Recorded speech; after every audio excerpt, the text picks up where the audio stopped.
Despite the massive crash in crypto, Near protocol has been performing quite well in the last month.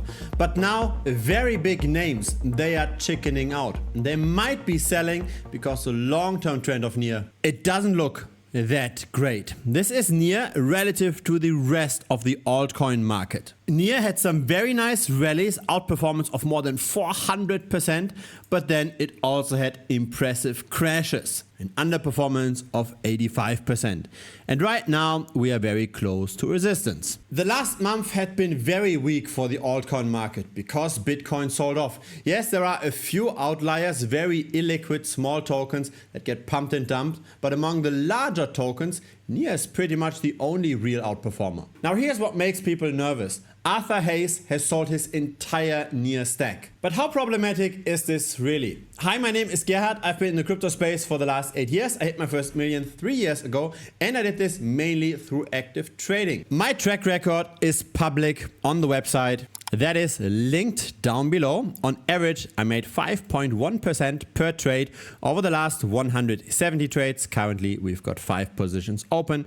That's of course available to the premium members. And here is every single trade that I made over those last 2 years. So it's all public, it's all verifiable. I don't know many other people on YouTube that are willing to share that data. Recently with this crypto crash, we even hit a new all-time high. So this year, that's the currently open positions. I'm not yet closing those. All of them are in profit, but more on that later in this video. Let's first talk about Near. Now, as with so many cryptocurrencies, Near as well is rebranding. In the early days, it was all about efficiency. Then it was about smart contracts. Now it's about integrating with artificial intelligence. The big headline on Near is that it's a currency of AI agents. And it appears as if Near long-term trades around an equilibrium. The dotted line, that's the average price of Near. That's $4.10. And if we were to go back to that equilibrium, we could appreciate by more than 80%. The problem though is the long-term underperformance. This is Near relative to the others' market cap. We already talked about it. We are bouncing off a potential resistance. If we were to break through that, we could also appreciate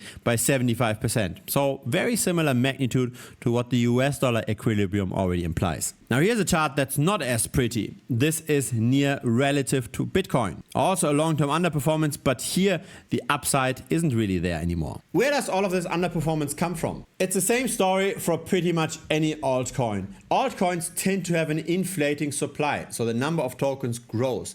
And if the project itself or the adoption of the project doesn't grow at the same rate, then the price has to underperform the rest of crypto. Now, if crypto in general goes up, right? If Bitcoin doubles, then many altcoins go up as well. But the question is always, do we get this additional risk that we take on when we buy a small altcoin?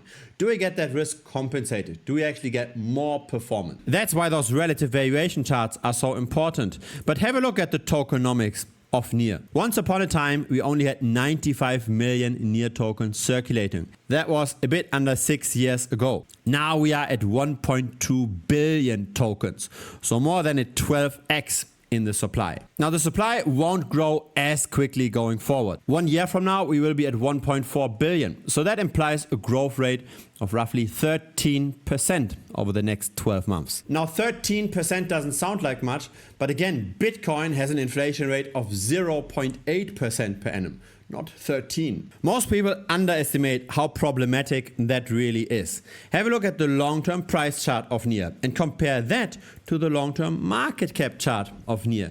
The market cap tended to peak out at around $8 billion in the past. Whenever Near was hyped, it reached somewhere around $11 to $8 billion in market cap. But have a look at how those peaks align relatively well, but the price peaks that correspond with that market cap, they don't align at all. And that's all just token inflation.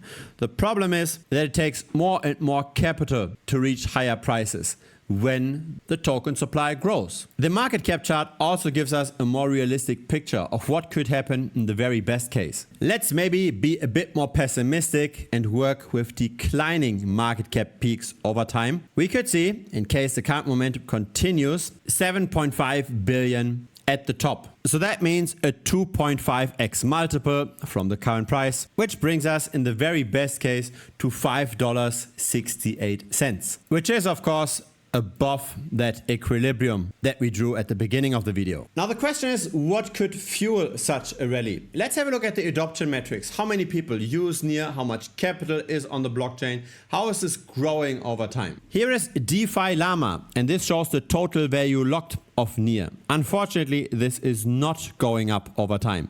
It peaked at close to 500 million in 2022, and since then tended to trend downward. Here we've got the stablecoin market cap on NEAR over time. That peaked in August of 2024 and it fell by roughly 90%. Here is the decentralized exchange trading volume over time. It comes in waves, it's currently building up again, but it's not clear that there's really long-term growth in the trading activity on the chain. Here, this comes directly from nearblocks.io, so from the NEAR Explorer page, the number of daily transactions. It's trending down over the last 2 years. And here's the number of unique accounts. Also not necessarily a trend to be excited about. Now, short term, the price discovery does not happen on the spot market. It's not the spot holders that make those massive pumps and subsequent dumps. Those are levered bets on the price done by the perpetual futures market. And so let's analyze that. In the last 24 hours, we had roughly 194 million worth of trading volume on the spot market on Binance. Compare this with the perpetual futures market. Here we had 743 million.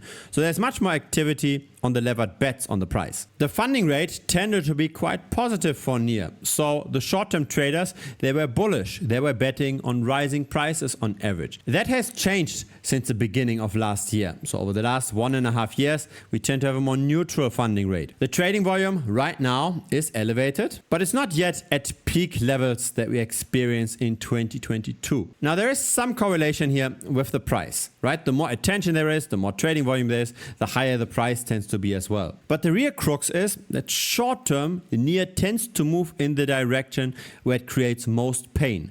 First, the shorts got liquidated, now the longs are getting liquidated. But the most problematic of all of the charts is probably this one over here. This shows the open interest. So how many bets are currently made on the NEAR price? The higher this is, the more short-term betting there is, the more inherent leverage there is in the price. The lower this is, the less hyped the price is, the cheaper it tends to be. Currently, open interest is very high. And just have a look at how this correlates with the price.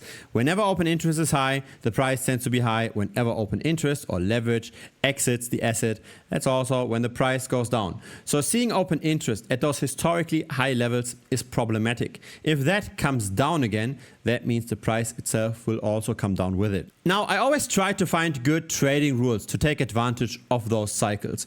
So here's Bitcoin Strategy Analytics, that's the backtesting platform for the premium members. And I, of course, use this daily as well. And I try to find out what are the best moving average crosses for NEAR. The result is the 12-day and the 38-day simple moving average that outperformed buying and holding NEAR by roughly 125% per annum. This chart actually shows more than 40,000 backtests. So we look at different slow moving averages and fast moving averages, how they cross and what kind of performances they bring us. This here is the best data point. And historically, that strategy worked very, very well, right? Have a look at the value of the portfolio measured in NEAR tokens. This tends to go up quite consistently. At the top is the value measured in US dollars. And so this live chart shows now the 12-day simple moving average and the 38-day simple moving average. We are still bullish, as in we did get our golden cross on the 12th of April. Since then, the short-term moving average is above the longer-term moving average. But once we get the death cross here, when NEAR doesn't go up at the same rate as it did over the last few weeks, then the risk clearly goes up. Because again, historically, this was a very good signal. The 12-day plus 38-day SMA. Whenever there's a golden cross or a death cross, it should be taken seriously. And so yeah, that's fundamentally my approach. I try to figure out what kind of assets are currently overhyped, what kind of assets are currently cheap, and how can we potentially trade the delta, and how can we use trading rules that historically worked well. So don't try to just always look at the current situation, at the current news. I just look at the best trading rules and then trade the asset according to those rules. And that's why my track record looks the way it does. By the way, all of this is verifiable, right? So for example, when we shorted Luna, you can just have a look at when did I open this, when did I close this. All of those trades are also linked with their messages. Here is the message when I opened Luna. Let's have a look at that. That was over here on the 12th of May. We got a dev cross. That was also after quite a bit of a rally. And then subsequently, when did we close that? That was when we got the dev cross, right? So over here. And so, of course, not every single trade is a winner. But what matters is the long term. We are now at an all-time high, luckily. So we did make money with this current crash. And I think this is already a quite significant sample size. 175 trades at more than 5% gain per trade. If you don't like manual copy trading, there's also automated copy trading. So we've got our relative valuation vault. This is where I trade the kind of positions I just showed in this video. Last year we achieved 44%. This year we are on track to making 25% while the rest of the market is crashing. But there's also trend followers. So where we try to outperform the underlying asset. So here's the Bitcoin trend follower that outperformed versus buying and holding by 86%. So that's annualized 158%. Our backtest actually only gave us 115%. So we're already outperforming. Then we've got the Ethereum trend follower. Ethereum went down by 44%. We are up. So we have more than doubled our ETH stack already since beginning of the year. And then we've got Solana. That vault is very fresh. It only started 2 months ago. It's so far outperformed buying and holding Solana by 25%. Annualized, that's 217%. Our backtest gave us 176%. So those kind of backtests seem to be also reflecting practical performance quite well. So yeah, feel free to check that all out in the link down below. In the end, I have to agree with Arthur Hayes. It probably makes sense to be very cautious with NEAR right now. The token inflation is not pretty, and that's why just buying and holding it long term, especially over something like Bitcoin, is not a strategy I would recommend. Couple that with the major resistance versus Bitcoin that we have just hit, and I'm not sure if there's really that much more potential outperformance versus the risk that could very well materialize in the not so distant future. Really, the issue is that there's a lot of short-term speculation and a lot of leverage in NEAR. And once this comes down, NEAR will crash with it. If it's your first time here, feel free to subscribe. I publish this regularly. A like would be very much appreciated as well. It helps the channel grow. See you next time here on YouTube or see you on Premium. Link to that pops up here on the screen. There's also a 7-day money back guarantee, by the way. If you don't like it, just message me. I'll refund you. No questions asked. See you next time. Cheers.